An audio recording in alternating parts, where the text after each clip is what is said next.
Hello everyone. So in this video I want to cover the first 4 sections of our chapter number 12. That's all about stoichiometry.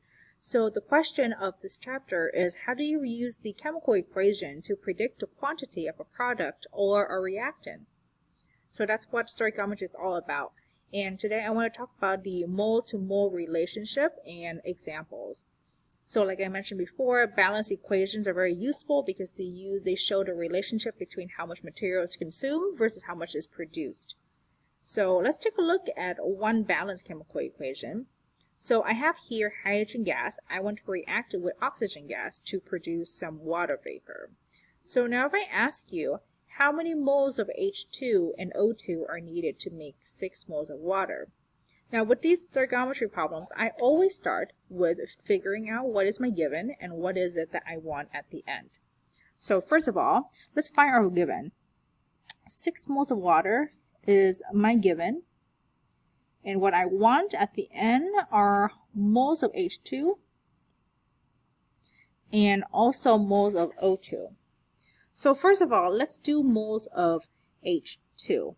And what you're going to do is you're going to actually solve using the equation to find the mole ratio. And the mole ratio, you can get that from the balanced chemical equation. So let's take a look at how that's going to work.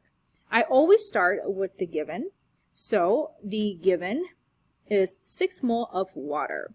And now I want to multiply it by the mole ratio between water and whatever chemical that I want at the end. So in this case, I want hydrogen gas first. I want both hydrogen gas and oxygen gas, but I'm going to do each one individually. The mole ratio between hydrogen gas and water. And this is how I'm going to set this up. Okay? I put mole of H2 at the top because I want H2 at the end of my calculation.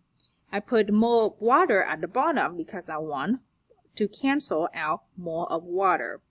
So that is exactly what I did, and you can see right here that those two definitely cancel out. And I find these numbers that is part of a ratio by looking at the balanced chemical equation. So this 2 right here comes from this 2, and then this 2 comes from this number 2.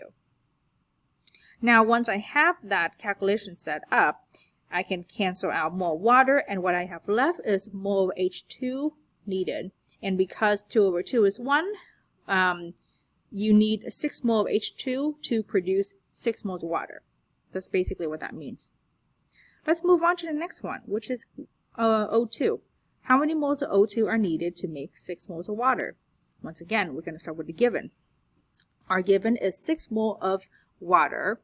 And now I want to multiply it by the mole ratio between water and oxygen gas, because that's what we're trying to find at the end.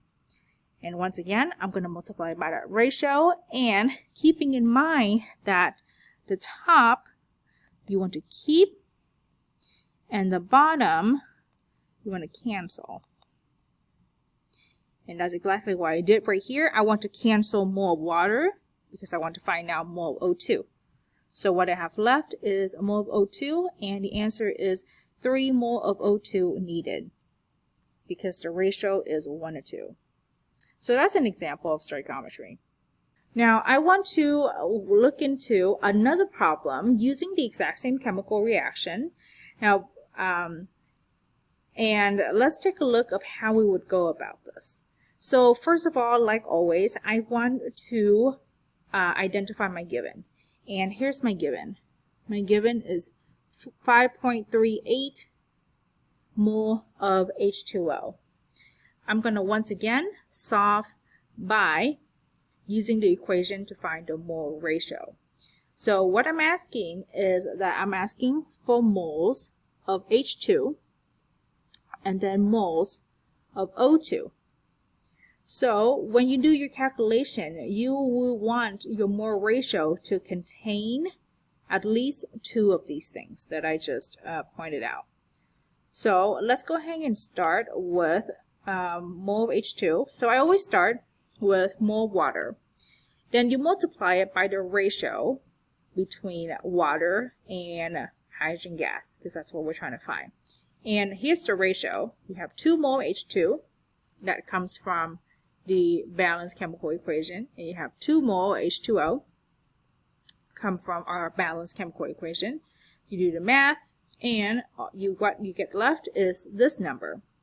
Notice that mole H2O as the bottom of the fraction because, once again, the bottom of the fraction so you can cancel, top of the fraction so you can keep. Next thing, I want to figure out the moles of O2. So I start again with my given, and I multiply it by the mole ratio between water and O2.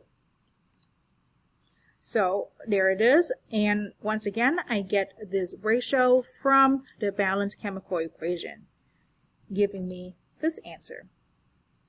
Mole of H2O definitely cancel out here, leaving you with just mole of O2.